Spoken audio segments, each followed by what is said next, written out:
HighBridge, a division of Recorded Books, presents Making Space Clutter-Free, the last book on decluttering you'll ever need, by Tracy McCubbin.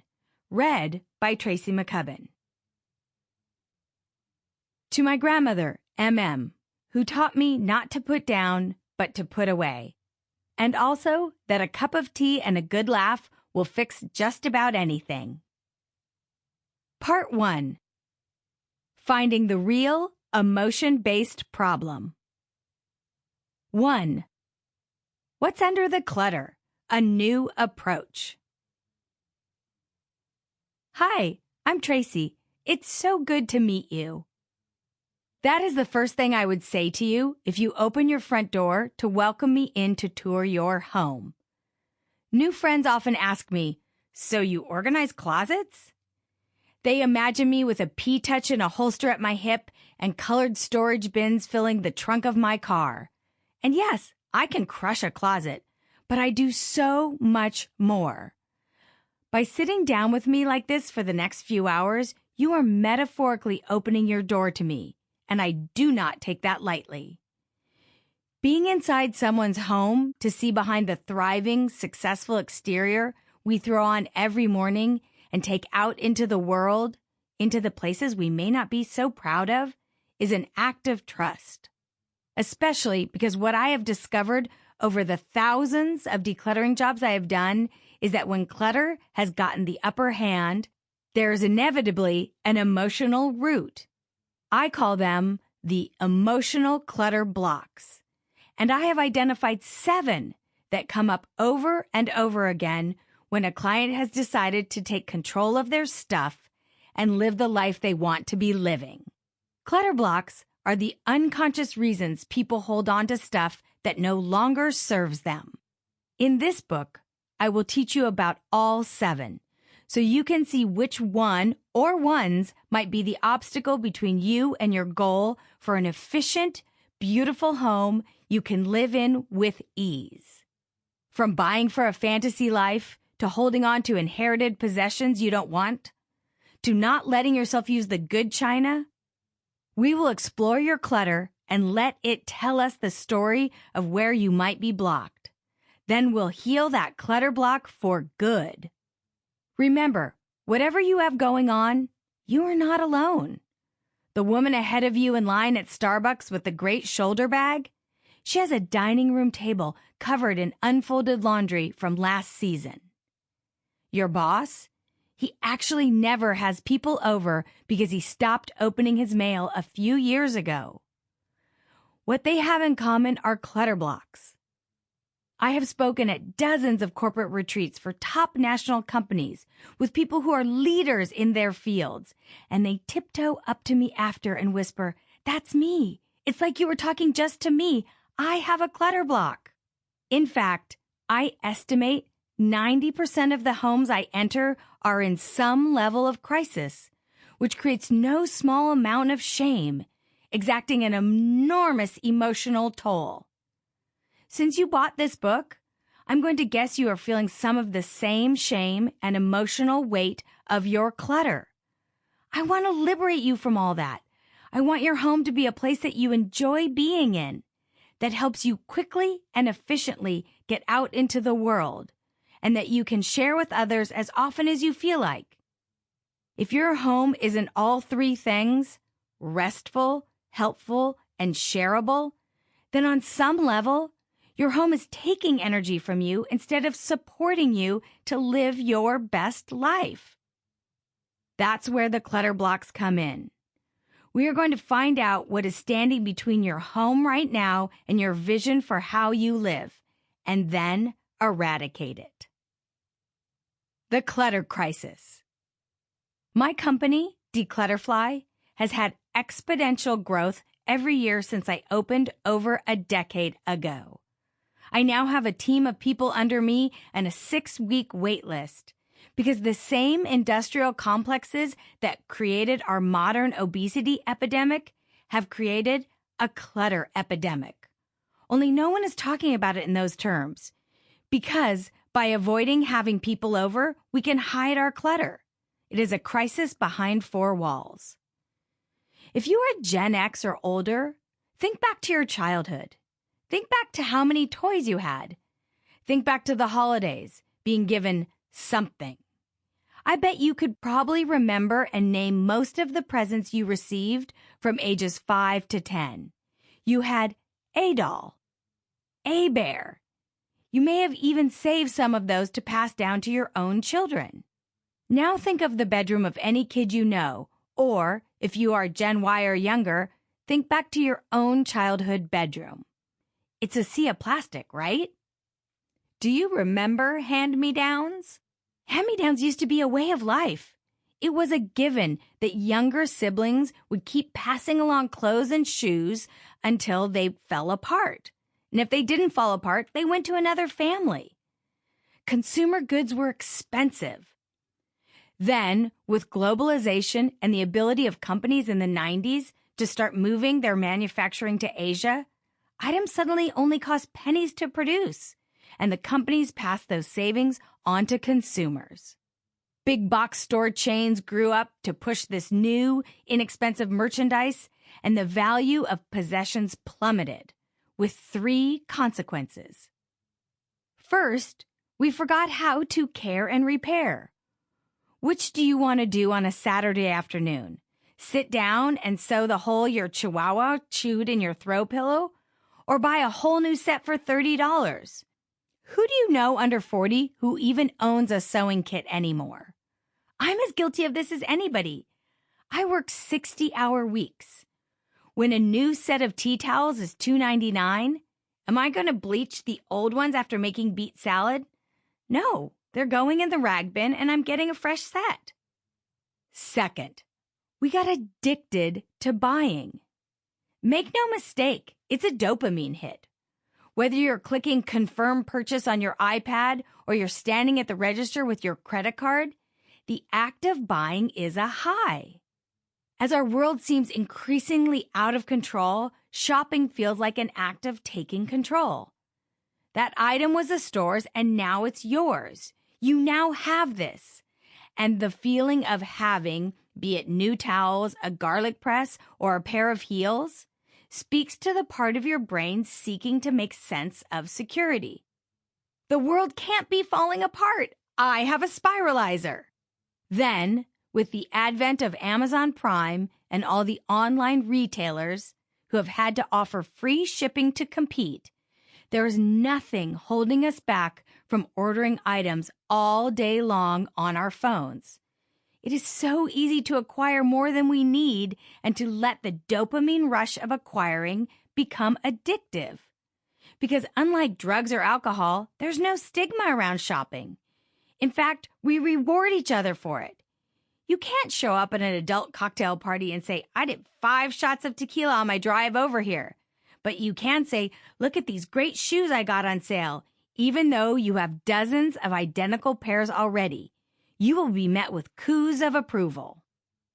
The third consequence is that people began using stuff to numb their emotions or bolster sagging self-esteem, to hold on to the past or to pave the way to an imaginary future. Their possessions stopped being tools and became obstacles. Although U.S. families have only 3.1% of the world's children, we buy 40% of the world's toys. The average American home contains over 300,000 objects. And since the beginning of the 2009 economic recovery, consumer spending on non-essentials has been the fastest growing consumer category. We cram our cars and our homes full, and then, when we run out of room, 3 out of 4 families move the car out of the garage and move more stuff in. When that fails, personal storage is a $22 billion industry. Not only is that an enormous expense that stands between millions of people and their financial goals, but the excess stuff takes a toll on our mental well-being as well. Mothers whose homes have a high density of objects are more prone to high cortisol levels and depression. Both genders characterize the detritus in their homes as exhausting. And science has shown that the visual impact of having too many possessions can lead to a sharp decrease in wellness, all from acquiring in the pursuit of happiness. And happiness is what I'm going to be bringing this conversation back to throughout this book, because that's what I care about for you and everyone I work with. I don't actually care if your towels are put away in rainbow order. I don't need your canned goods to match. I don't need your living room to look like a Japanese temple or your paperwork to be in pretty folders. I don't care about Pinterest. I care about your well-being. I care about you being free from clutter blocks.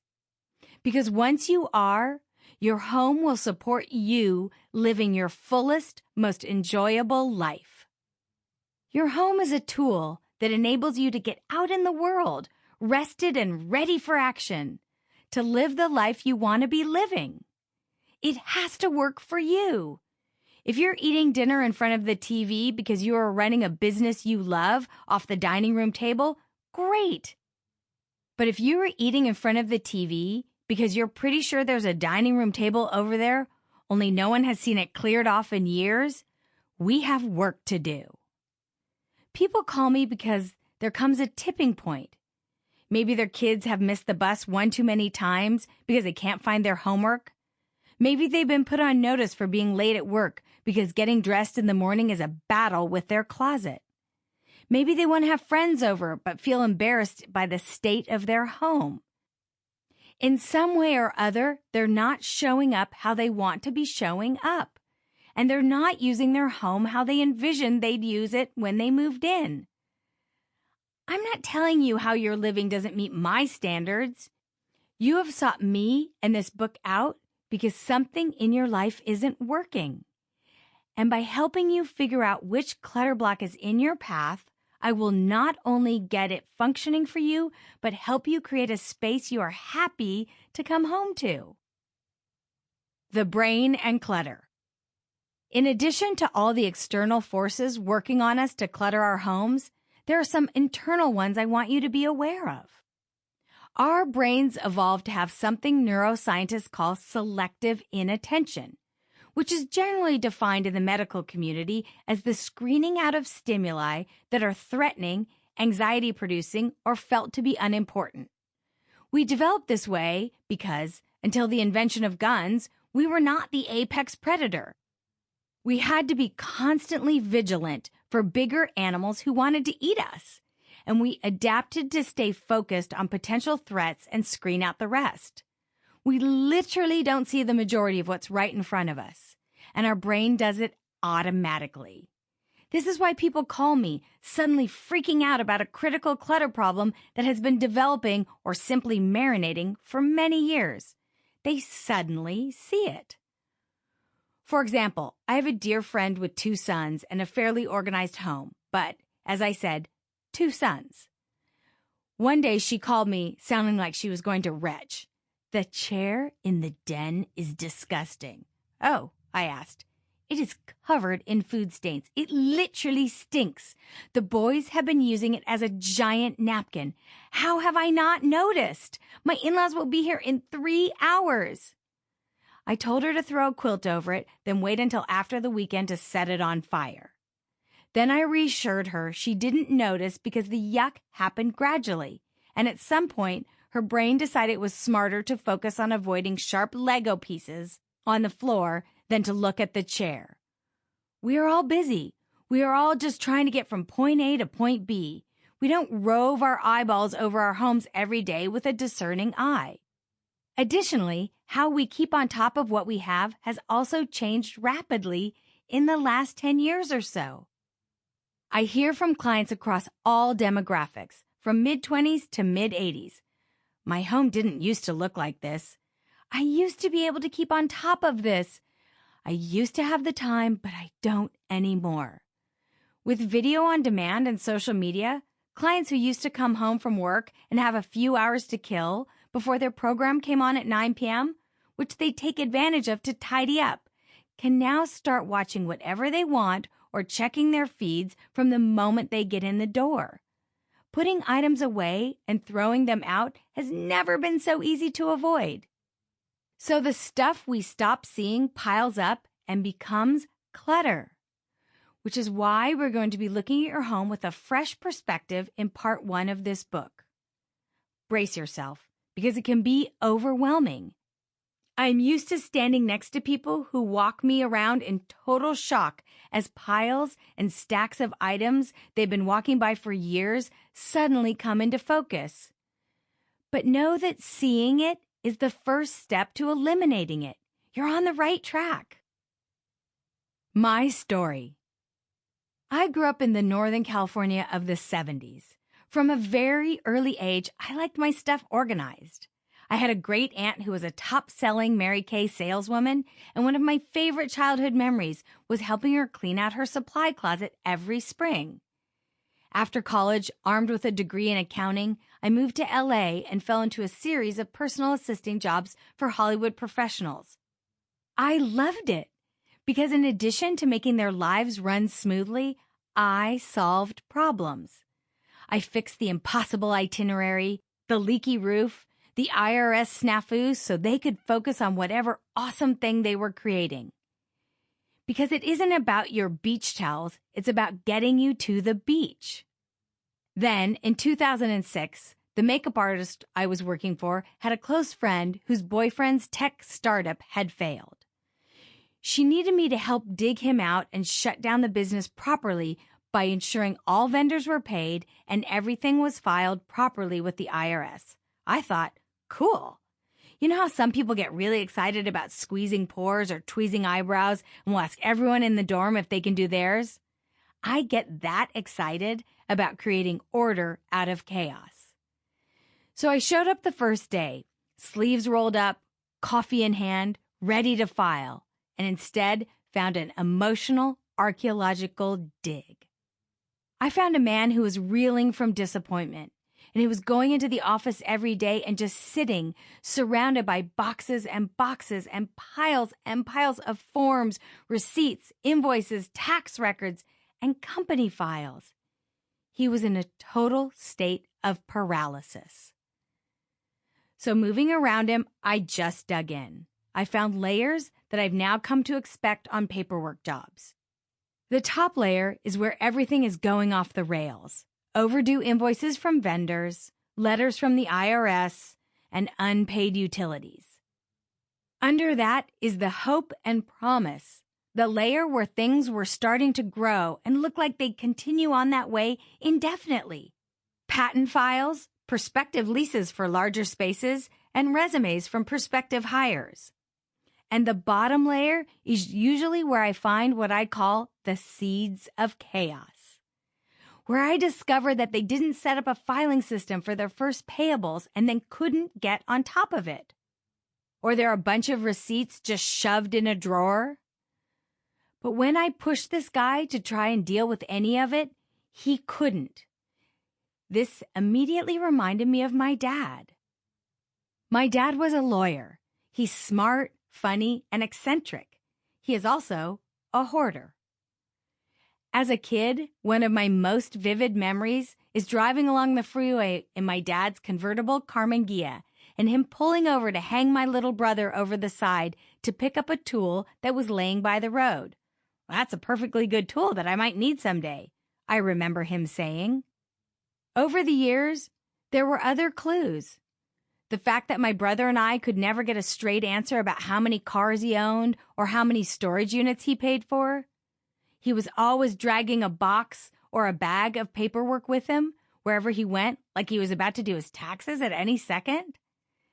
To me, it felt like his belongings, what looked like trash, always seemed to be more important to him than I was.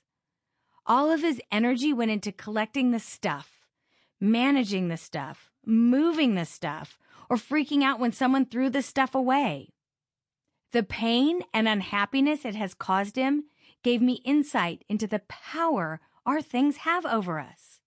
It's not about the pile of paper. It's about what that pile represents.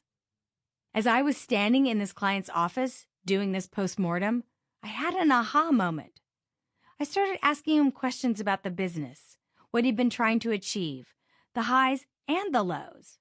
What happened over the course of those next 3 weeks changed both our lives. As he started talking about the startup, what he'd done right and what had gone wrong, he gradually came back to life. He started moving around the space, helping me sort, categorize, and shred.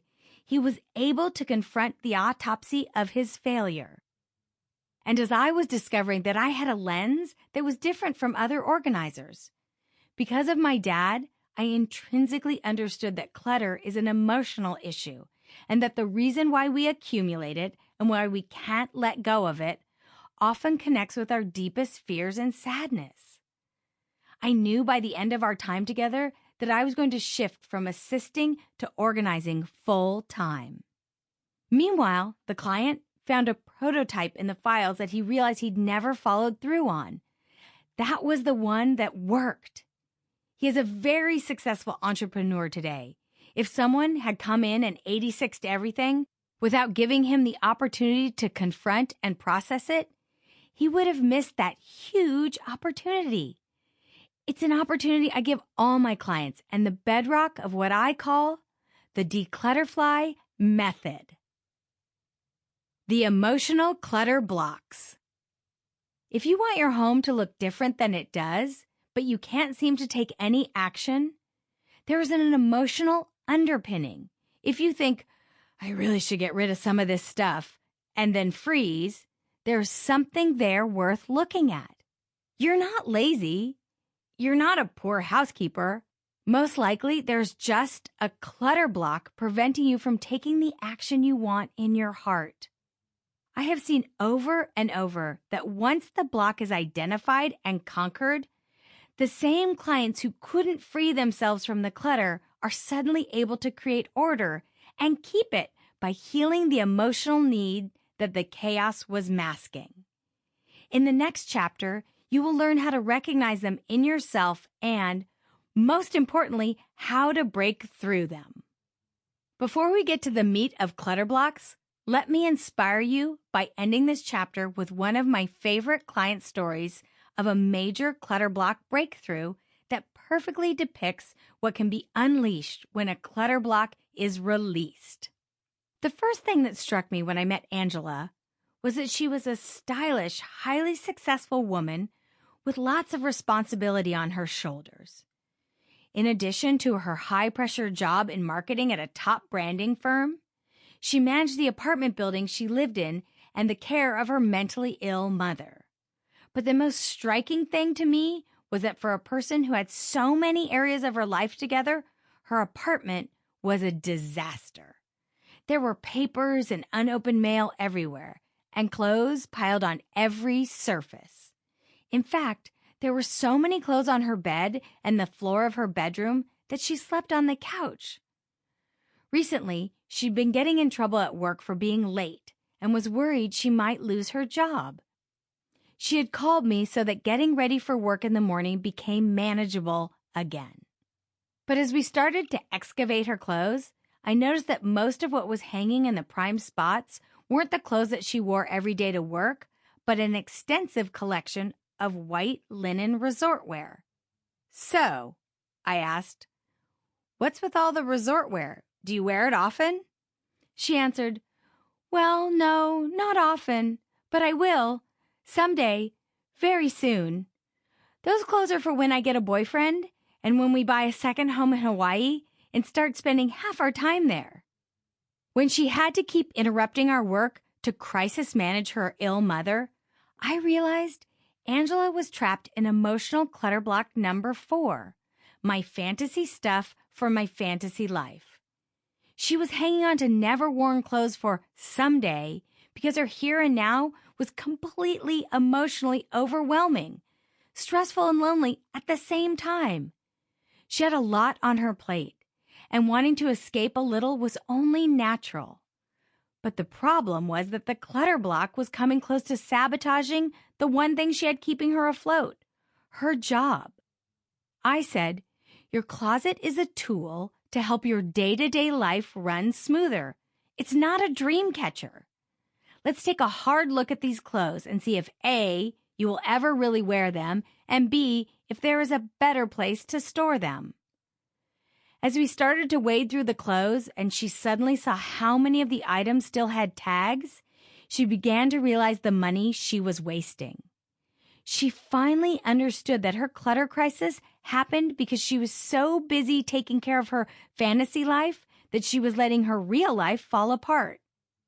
After purging a huge portion of the vacation clothes, we were able to put her work clothes away in the closet, hung neatly so getting dressed in the morning was easy.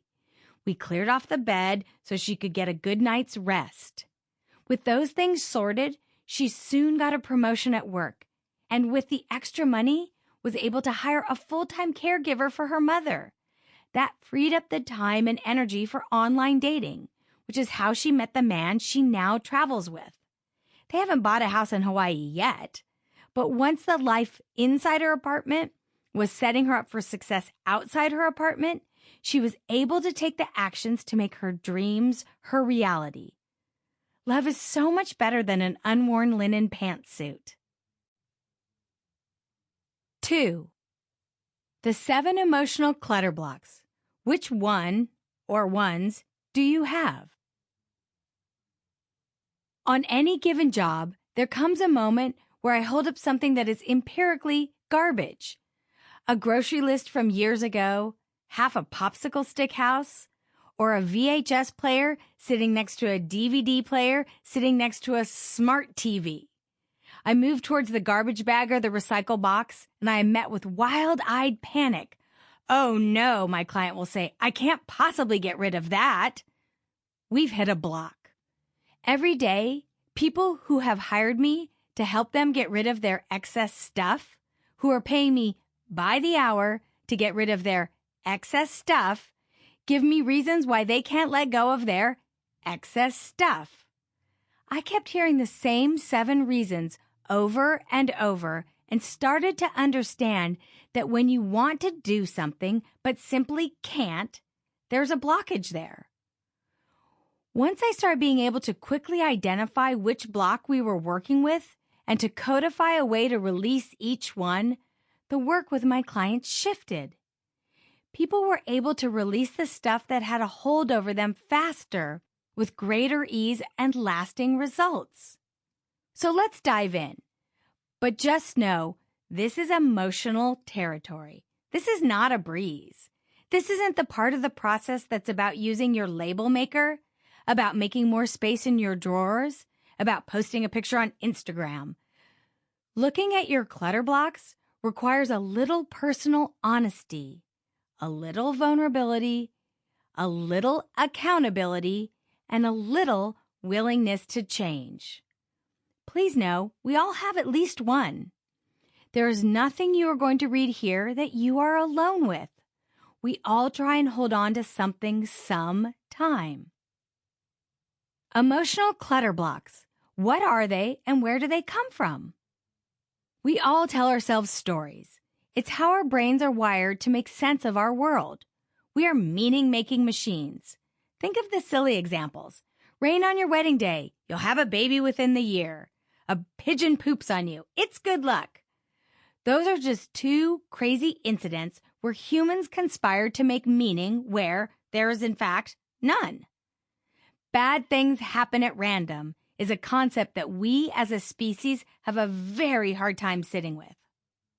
So somewhere along the line, you told yourself a story about something, some object in your home, to have its presence make sense so you could stop thinking about it. You open the cupboard under the window seat, and there are all the scented candles you've ever been given.